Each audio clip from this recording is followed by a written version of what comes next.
everybody, welcome to ENBC, bringing you the latest in news. Today we have for you the recent events of Macomb County, Alabama, including a random house fire and the trial of Tom Robinson, a black man accused of rape. Later we will explain the movements of ISIS. All this will be after a short break, so don't change the channel.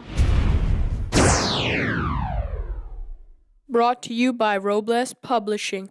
Publishing since 2015. Are you too lazy? Does TV take up way too much of your time? Have you given up on finishing your last-minute report? Well, don't worry. Because there is Robles Publishing. We've been successfully publishing for 3 days and have had a successful client. We have a top-of-the-line employee and a state-of-the-art tools. Don't wait. Call the number at the bottom of your screen right now. Say it with me. 1-800-ROBLES. 1-800-ROBLES. We'll create the iMovie of your dreams. If you call right now, we will give you a discount of 2 iMovies. Wow, that is a great deal. Don't miss out on this deal. Call right now. 1-800-ROBLES for Robles Publishing. Remember, this discount only lasts for so long, so call right now. Not valid Monday through Friday, closed Saturday and Sunday, so call right now. Welcome back to ENBC. So, let's start off with some recent news from Macomb County, Alabama. A random house fire started just a few hours ago and was fortunately recently put out like about an hour ago. Here's some live coverage made by an anonymous person on the sidewalk.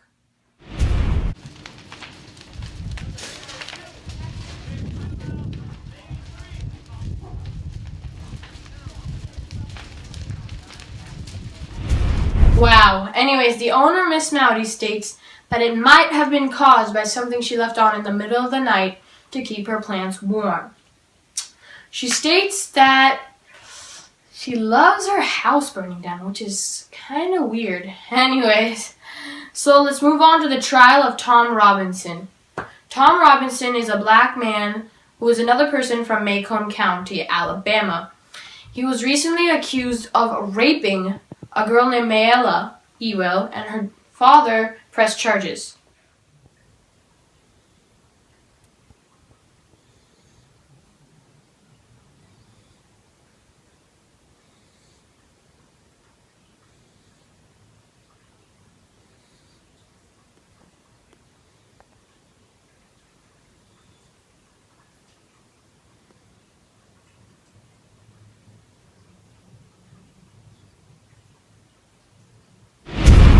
You may all be seated. Tom Robinson, after you have sworn on the Bible, please explain to us your share of the events.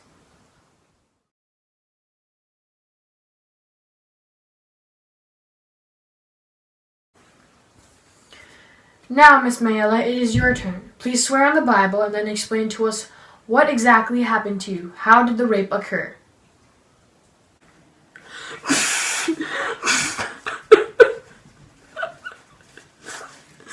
I asked that man to bust up a chaperone for me.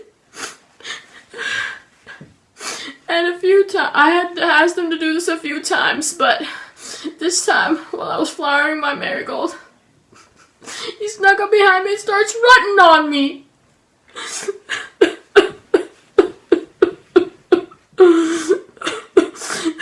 He kept yelling at me. Finally, he hit me in the side and bruised it. Good thing my pa was there to save me.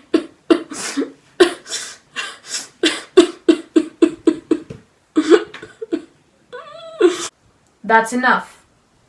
Your Honor. Yes, the court recognizes Mr. Atticus Finch. Mr. Finch, please go on. Your Honor, the physical appearance of Miss Mayella Ewell does not match her story. She states that she was hit in this eye, yet Mr. Robinson is crippled on that side, and Mr. Ewell is dominant on that side. Taken. It is now time for the jury to make their decision. 100% guilty. Mr. Robinson, I'm afraid you are sentenced to 15 years in prison. Court adjourned. So yeah, that was the trial of Tom Robinson. Anyways, let's move on to the movements of ISIS. ISIS, which stands for the Islamic State of Iraq and Syria, reportedly destroyed a 10th century Assyrian monastery located in St. George and a Chaldean Catholic seminary located in Mosul the 10th of March. Speaking of Mosul, on the 11th of March, ISIL, which is another name for ISIS, threatened on loudspeakers to behead any civilian that dared to evacuate the city. This announcement was made about a day after the U.S. dropped paper pamphlets to the city, warning the city of imminent military confrontation. On the 12th of March, the ISIL spokesman Abu Muhammad al-Adnani released an audio tape in which he welcomed the Pledge of Allegiance by ISIL made by Boko Haram and described it as the expansion of the group's caliphate into West Africa. The 15th of March, which was last Monday, fighting around the city of Tikrit led to the nearly complete destruction of the tomb of Saddam Hussein located in the city of Al-Auja. The former president's body had been moved from the mausoleum and taken to an unknown location last year, according to the Sunni population. And last Friday, on the 20th of March, ISIL took responsibility for the quadruple suicide bombing in Yemen, which caused the death of nearly 150 people. So yeah, that is the movements of ISIS. Anyways, that's all for me. Now moving on to the weather. Here's for you, Ishan. Thanks, man. I gotcha. The high of today is going to be 66, and the low will be 46, so bundle up. Tuesday and Wednesday are going to be partly cloudy like today, while Thursday and Friday will be sunny. The highest temperature of the week will be 86 on Friday, and the lowest will be today at 46 degrees Fahrenheit. Remember to stay hydrated, but also save water. Remember, we only have a year's worth of water left. That's all for me. Ishan, back to you, bruh. Alright, so now we are going to move on to sports. Today we're going to be focused on mainly cricket, but there will also be some other sports news, so don't worry. Anyways, the first semifinal match will be New Zealand versus South Africa, and the second one will be India versus Australia. Let's talk about the quarterfinals. It was not that close, so I can't say that. I'm sorry.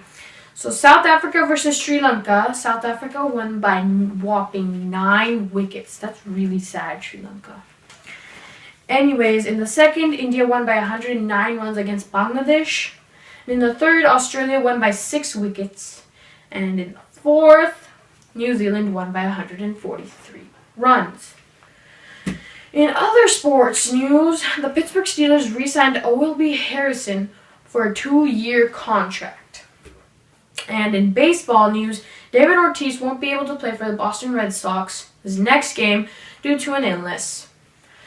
David Ortiz has been hitting about .267, which is 4 for 15, with 1 home run, 5 RBIs, and 2 walks in 6 spring games.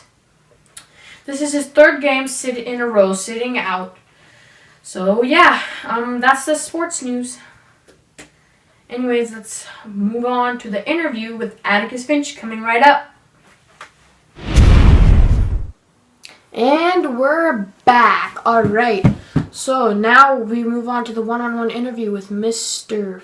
Finch. Okay, so Mr. Finch, do you know what happened out there? Do you know why you received that verdict? This might not be the case, but I think it was because the defendant was black that the verdict was made. Because the evidence was clearly stated, and it clearly pointed that the story was of the Ewells were filled with holes. So, yeah, I think it was just because the defendant was black, and yeah, it's just that. That's why the verdict was given. Do you think the crowd would have agreed with the jury's decision? Do you feel as if they were in the jury's place, would they have agreed? Yeah, I think the crowd would have agreed with the jury's decision mainly because they were forced to conform to what the rest of society thinks. They think that being racist is okay. I mean, look at me. I tried to defend Tom Robinson and I was shunned. So, yeah, I guess that's the reason. Yeah, it's just society. They think it's just because of society. Anyways, yep. Do you think if perhaps the trial would have been held somewhere up north, do you think the verdict would have come out different? Do you actually think Tom Robinson would have been proven innocent? Yes, I do think that the verdict would have been different if we had been in the north because the verdict would have been more based on fact and been more fair since in the north people are starting to create different ideas. The racism is being lessened and equality is increasing. Threatened on loudspeaker to behead